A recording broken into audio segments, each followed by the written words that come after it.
Coach Kurt Tippmann, Snider Panthers football.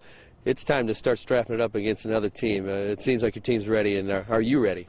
Well, yeah, I think we are. We're excited to see, what we have. The first opportunity to go out there and maybe see our ability, see what we can do offensively, defensively, and special teams against what's going to be a very tough opponent. This is a really weird matchup from the standpoint that you are the second biggest team in the SAC. They're the smallest team, but really when it gets down to the football field, that doesn't matter.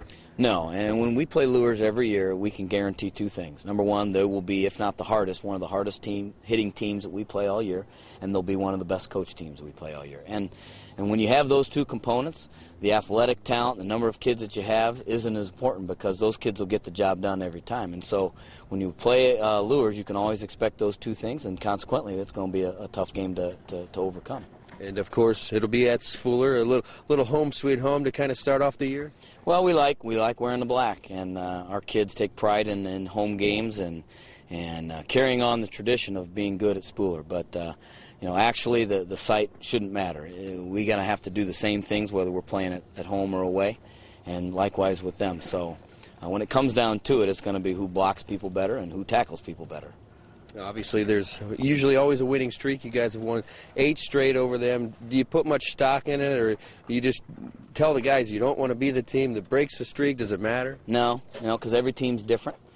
This year's team will be led by the 2010 senior class.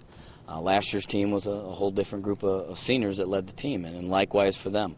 So we treat every year as different, The whatever happened last year, 2 years, 5 years ago isn't going to help us make a tackle or a block. So we don't really refer to it or talk to it much. It's more about what we have to do this coming Friday in order to prevail.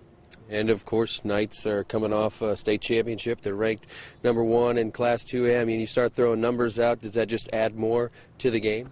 Well, they're just loaded with talent. As you watch their state championship game, as you watch our game against them last year, then all those guys are back. And the talent that they surround, their core group of guys is they're special guys, special players. When they touch the ball, they can score at any time, and they can make big plays on defense. And in the special teams, the return games, blocking kicks, they have the ability to do that anytime they take the field. So, in a lot of sense, they're scary, that they can score that quickly. They'll be an explosive team. So, and our work is definitely cut out for us, and the fact that they're well coached, we know they're not going to make a bunch of mistakes, and it has to be us doing the job, not counting on them to not do the job in order to prevail. Yeah, because I'm sure you guys have a handful of fellas that are going to present some problems for them. We hope. We bring a lot of experienced guys back at some of the skill positions too, so that's where the matchup's going to be. Their skill against our skill, and who wins that battle, as well as the guys up front. Anything that comes to mind you absolutely have to do to win the game? Well, as always, we got to be able to run the ball. If we're a running team, we're not gonna. If we can't run the ball, we're not gonna win.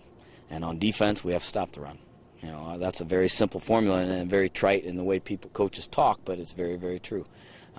If we're going to be good or successful, we have to be able to run the ball, and if we're going to be good on defense, we have to stop the run.